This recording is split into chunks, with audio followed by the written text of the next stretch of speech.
Hello everyone. मागच्या लेक्चरमध्ये आपण रेस्पायरेशन अँड सर्क्युलेशन या चॅप्टरमधला introduction part, definition of respiration आणि त्याचबरोबर respiratory organs in plants and animals, म्हणजेच की प्लांट्समध्ये आणि ॲनिमल्समध्ये जे रेस्पायरेटरी ऑर्गन्स आहेत, तर अशा वेगवेगळ्या रेस्पायरेटरी ऑर्गनविषयी माहिती पाहिली होती. तर आज आपण ह्यूमन रेस्पायरेटरी सिस्टीम याबद्दल माहिती पाहणार आहोत. तर ह्यूमन रेस्पायरेटरी सिस्टीम हे सर्वप्रथम the respiratory system which bring about the inspiration and expiration and exchange of gases in the lungs. तर आपल्याला सर्वाला माहीत आहे की रेस्पायरेटरी सिस्टीम म्हणजेच की मानवी श्वसन संस्था, ज्याच्यामध्ये महत्त्वाचे जे ऑर्गन्स आहेत, सर्वप्रथम nostrils and nasal chambers, pharynx, त्यानंतर लॅरिंग्स, ट्रॅकिया, ब्रॉन्काय अँड ब्रॉन्क्युल्स अँड लंग्स. तर रेस्पायरेटरी सिस्टीममध्ये जे प्रिन्सिपल ऑर्गन आहे ते लंग्स आहेत, ज्याला आपण फुफ्फुसे असं म्हणतो. हे 11वीच्या शेवटच्या चॅप्टरमध्ये आपण ह्यूमन रेस्पायरेटरी सिस्टीम पाहिलेली होती.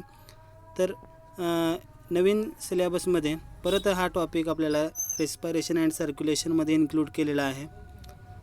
सर्वप्रथम पहा, the respiratory system brings about inspiration, expiration and exchange of gases in the lungs. म्हणजे फुफ्फुसामध्ये जे गॅसेसचे एक्सचेंज होतं, म्हणजे याच्यामध्ये प्रमुख गॅसेस O2 आणि CO2 म्हणजे ऑक्सिजन आणि कार्बन डायऑक्साईड हे आहेत. These are then transported by blood from the lungs to the different tissues and parts of the body. म्हणजेच की हे जे गॅसेस आहेत त्याच्यानंतर लंग्सकडून डिफरंट टिश्यूजकडे आणि वेगवेगळ्या बॉडी पार्ट्सकडे हे गॅसेस ट्रान्सपोर्ट केले जातात.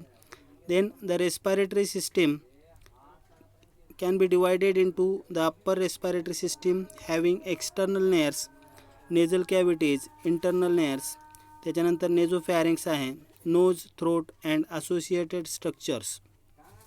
मित्रांनो, आपण 11वीच्या क्लासमध्ये पाहिलेलं होतं की ह्युमन बिईंग्सला त्याचबरोबर अदर ॲनिमल्स किंवा जे प्लांट्स आहेत, तर त्यांना वेगवेगळ्या ॲक्टिव्हिटीज परफॉर्म करण्यासाठी एनर्जीची म्हणजेच की ऊर्जेची आवश्यकता असते. आणि एनर्जी प्रोव्हाइड करणाऱ्या 2 महत्त्वाच्या सिस्टीम्स आपल्या बॉडीमध्ये कार्यरत आहेत. त्यापैकी पहिली जी सिस्टीम आहे तर ती रेस्पायरेटरी सिस्टीम आहे, म्हणजेच की श्वसन संस्था. आणि दुसरी सिस्टीम आहे न्यूट्रिशन सिस्टीम, म्हणजे ज्याला आपण म्हणतो की पोषण संस्था. म्हणजे आपल्याला जर एनर्जी हवी असेल तर एनर्जी ही 2 प्रकारच्या सिस्टीमपासून मिळते. एक तर आपल्याला अन्नामधून एनर्जी मिळेल म्हणजे पोषण, आणि रेस्पायरेशन म्हणजे श्वसन. तर हे 2 सिस्टीम्स आहेत जे एनर्जी प्रोव्हाइड करणाऱ्या अशा सिस्टीम्स आहेत. तर आपण डायग्राममध्ये पाहू शकता की ह्युमन रेस्पायरेटरी सिस्टीम म्हणजे श्वसन संस्थेमध्ये पहा, सुरुवातीला त्याची जी सुरुवात आहे म्हणजे नॉस्ट्रिल्स अँड नेझल चेंबर्स. तर नॉस्ट्रिल्स जे की एक्सटर्नल ओपनिंग्ज ऑफ द नोजच्या ज्या एक्सटर्नल ओपनिंग आहेत इथे दिलेल्या पहा, nose has a pair of slit like openings called external nares or nostrils. तर शॉर्टमध्ये लक्षात ठेवायचं की जे नोजच्या एक्सटर्नल ओपनिंग्ज आहेत तर त्याला आपण नॉस्ट्रिल्स असं म्हणतो.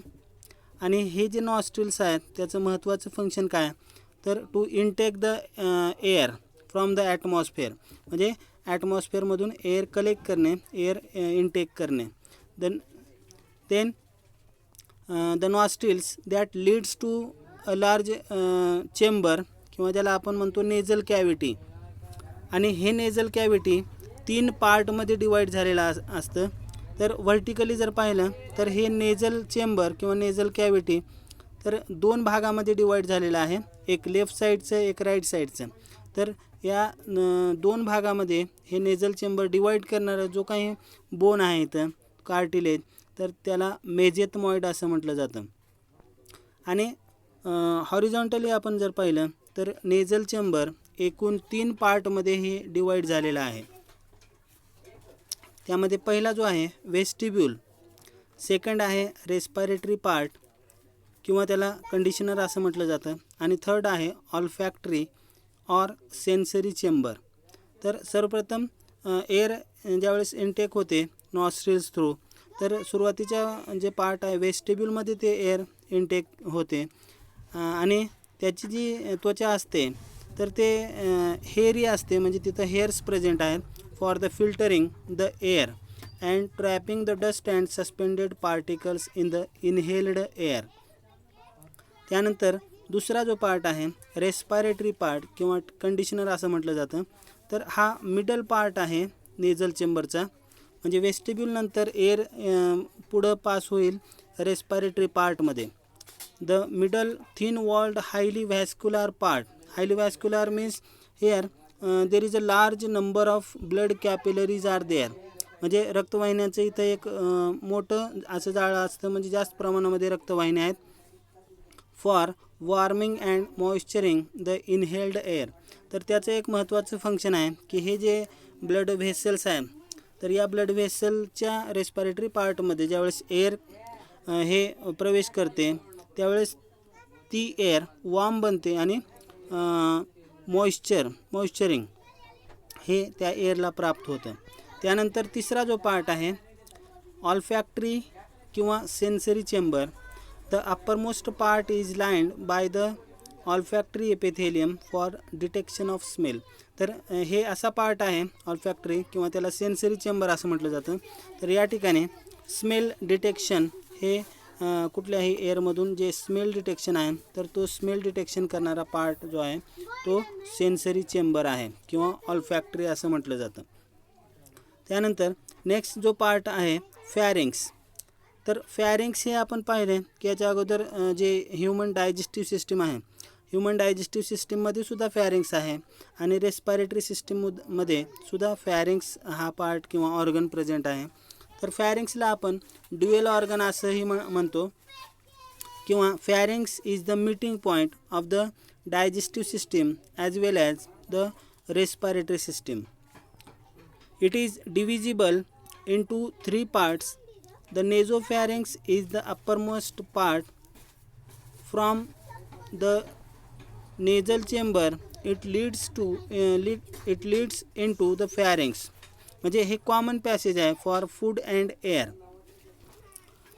म्हणजे फॅरिंग्स जे की ड्युएल ऑर्गन आहे, म्हणजे ज्यावेळेस एअर आहे तर हे नेझोफॅरिंग्सच्या पार्टमध्ये येतं आणि त्याच्यानंतर नेझल चेंबर्समधून हे फॅरिंग्समध्ये एअर पास केली जाते.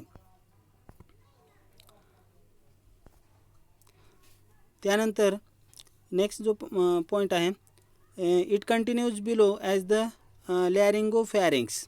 म्हणजे जो फॅरिंग्सचा खालचा पार्ट आहे म्हणजे नेक्स्ट जो पार्ट आहे तो लॅरिंगोफॅरिंग्स असं म्हटलं जातं, जे लॅरिंग्सच्या दिशेला आहे. म्हणजे फॅरिंग्सच्या नंतर खालचा जो पार्ट आहे लॅरिंग्स हा पार्ट येणार आहे.